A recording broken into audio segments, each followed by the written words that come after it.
Hello friends, चलो आज बनाईशू टींडोळाનું શાક।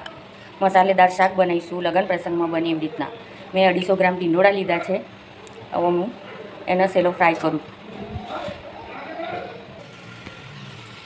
चलो एने सेलो फ्राय करिए। सरस थई गया है। हवे एने काढी नाखीशुं अने पछी एनो वघार करीशुं। 1 चमची राई नाखीए, એટલે નાખીશું લાલ મરચાં, પછી નાખીશું મીઠું।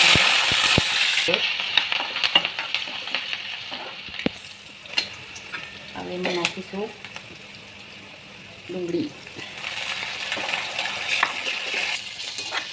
એટલે પછી નાખીશું ટામેટા। એક ટામેટું લીધું મેં, ટામેટું નાખીશું આને બરાબર સાથે હળદર નાખીશું,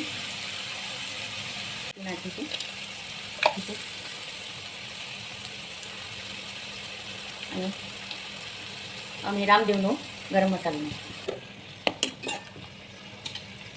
તેલમાં અમારો ફેવરેટ મેગી મસાલો। ચલો આ ફ્રાય કરેલા ટીંડોળા નાખીશું।